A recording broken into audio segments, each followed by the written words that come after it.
not for a second work with an investor until you have asked these two questions.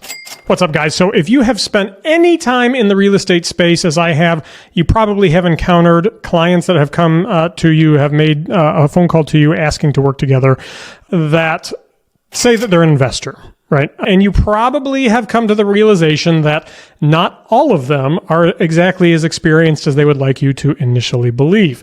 Now, here's the thing is, I don't have anything against brand new investors, right? We all got our start at some point, sometime, somewhere. I am personally an investor in real estate. I got started somewhere. So it's not that I have anything against folks getting started in property investment.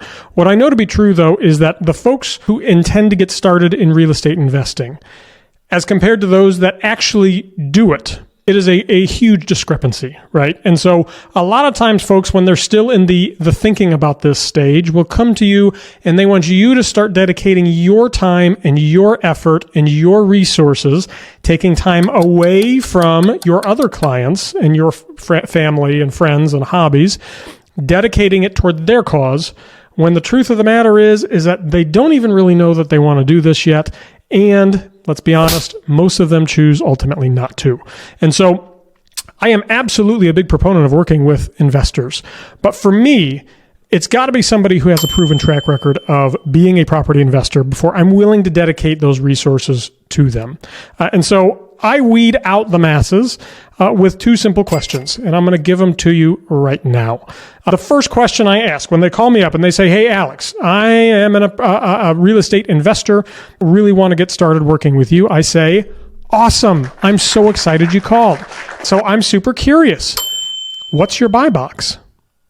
Now, guys, a buy box is a term that every single experienced investor is going to know. A buy box, for those that aren't in the real estate investing space, a buy box is just a specific set of parameters, basically, that define the property or the type of property you're most interested in buying. So if you're a legit investor, you generally aren't open to buying just anything that comes across your plate. So, you may be somebody that specializes in 2-bedroom, 2-bathroom condos within walking distance of the university, right? Because that's what you know best. It's in your neighborhood and, you like the kind of metrics that it has. But that same person probably is not investing in, say, 40-unit trailer parks in the Midwest, right? That's just, those are two very different types of investments. The 40-unit trailer park investor probably isn't necessarily in the market for a single-family home in Fairfax, Virginia. It's not that the type of investor that would invest in literally anything doesn't exist, but I'll tell you the truth of the matter is that they're one in a million. They're very rare. So here's the thing. When you ask this question, a legitimate investor will be able to spit out an answer to that really quickly. They're going to have an immediate answer to that question, and they're going to be able to tell you, yep, they're a 2-bed, 2-bath condo within walking distance of the university. And so it's a very specific set of guidelines. It may be something also, like I've got friends that do fix and flips. They say, hey, it's got to be in this region, right? It's got to be a property with a purchase price less than $600,000 or whatever. But the ARV, the purchase price has to be, say, 60% of the ARV. So they have a financial buy box, relative to geography and things like that. But it's a very specific set of parameters. It's not just, hey, anytime you find a good deal, right? This is one of them. Again, if you're laughing, you probably have had clients that have come across and said that, hey, we're in the market for just a good deal.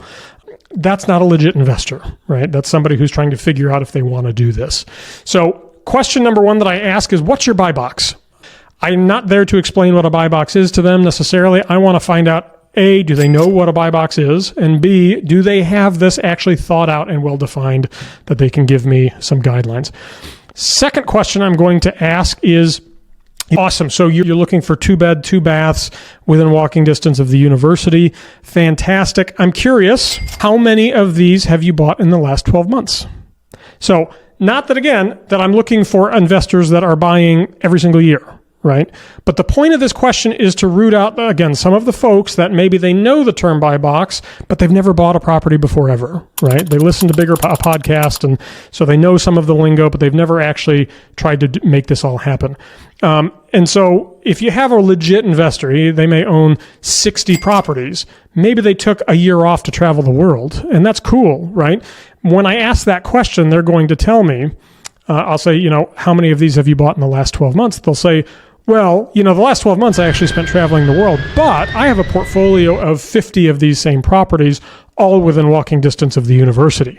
In which case, awesome. I know I'm dealing with the right type of investor for my business. So I'm also, this is kind of a third thing that I'll tell prospective investor clients, is that if they are looking for something that shares a buy box that I have, that's a property I'm buying. I'm not giving up that good deal. And so I'll just tell them straight up that I would love to be able to earn your trust in your business.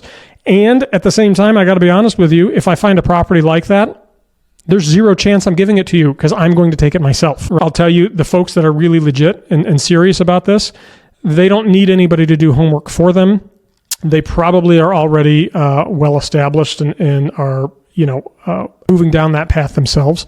And so you're not going to have to do on-the-job training with them. Those are exactly the clients I'm looking for. And those two questions, I pitch them, help me determine exactly who those clients are and who they aren't. Hope that helps.